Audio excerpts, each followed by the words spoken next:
So what we're going to do here is pre-shape baguette-like shapes. And I'm going to start with 390 gram units. So to pre-shape the baguette, I like to work it just by gently rolling this thing up, starting to train the dough to end up in an elongated shape.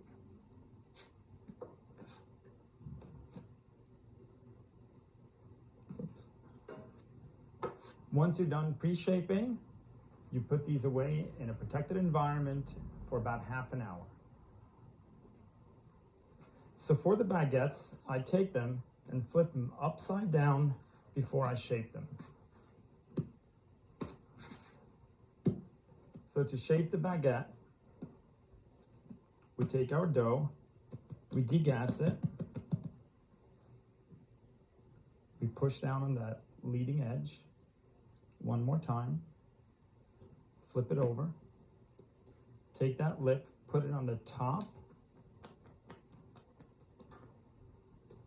and fold it over one more time to close that seam.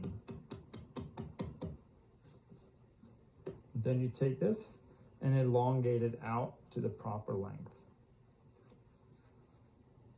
In this situation, we're going to take the seam up and place it on our dusted couche.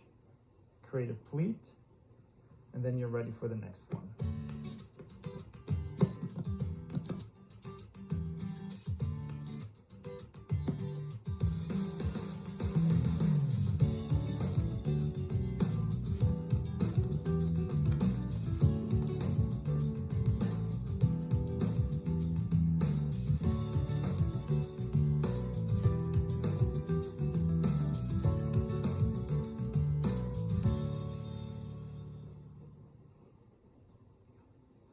So what I have here is a 390 gram unit. I'm going to degas it, shape it just like the baguette.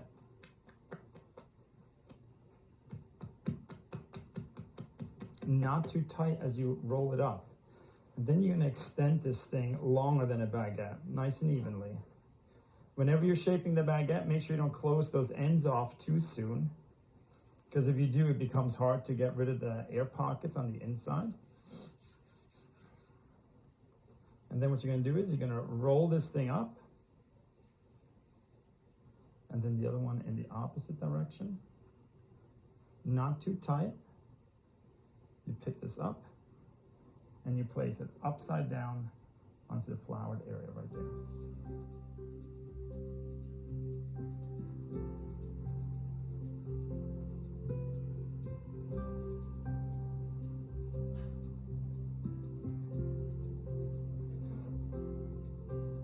Here we're going to shape a circular donut. And what I do is I've pre-shaped this round. I'm going to flip it upside down very loosely,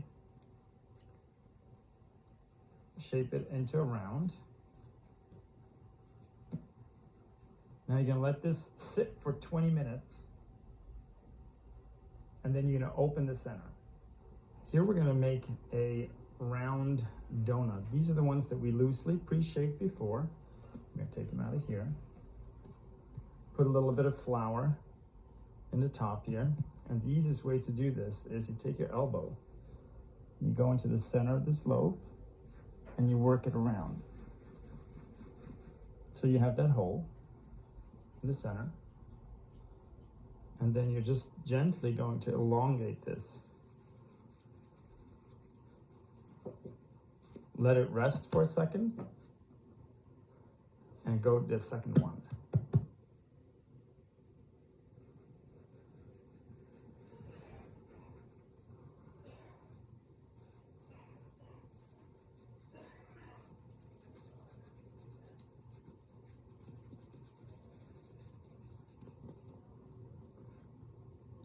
And then just by going around your hand, you can start to elongate this. Don't pull too fast. And go back to the next one. You do the same thing.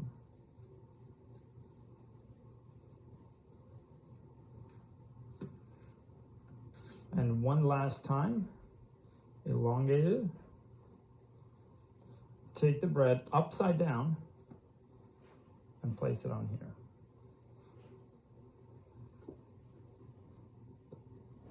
Let that rest for about 40 minutes, and then it's ready to bake. These we can call a trifold. So what we're gonna do is, we're going to take this has been shaped 2 times already, loosely the second time. We're gonna put a little flour up on top, degas it, and then we take a dowel and we're going to extend a little tongue out. We're gonna rotate it. We're gonna take another point here and do the same thing. If the dough is a little sticky, don't hesitate to put a little flour up on top.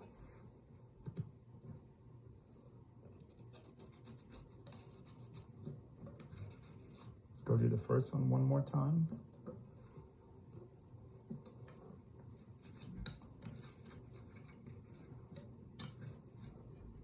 So we want to make sure it sticks right in here. So just put a little bit of water on here.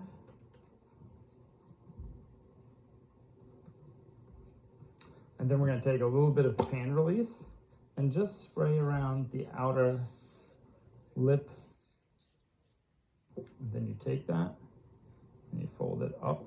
Then taking a little flour into a basket.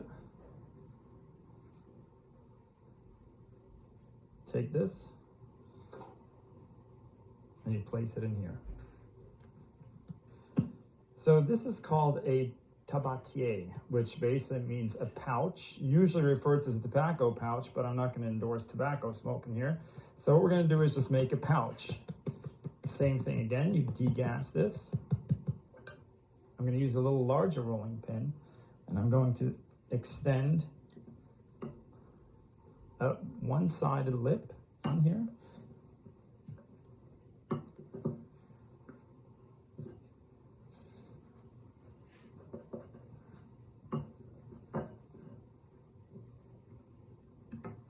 Then just to make sure that it fits, now we take our pan release, spray the outer edge, and flip it over. Then making sure you have some flour in here, you take this and you proof it upside down in the basket. So here we have the baguettes. Gonna roll them on here. And because we want the floured surface side up, we don't rotate it around. We leave that side up. So an easier way to do that is you actually flip it over, pick it up, and then roll it off of there. And then whenever you got baguettes, make sure that they're nice and straight when you put them down. These do not have the flour on it, so we can take them right from here, pick them up, and place them down. On this one, we want to have this side up. So I'm going to flip it over first, pick it up so we got the right side up. We're going to place it down here. I'm going to use this tool to make 3 incisions. 1, 2, 3.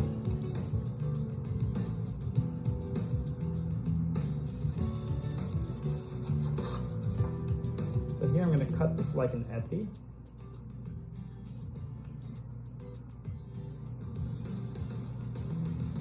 And then I'm going to go to the outside over here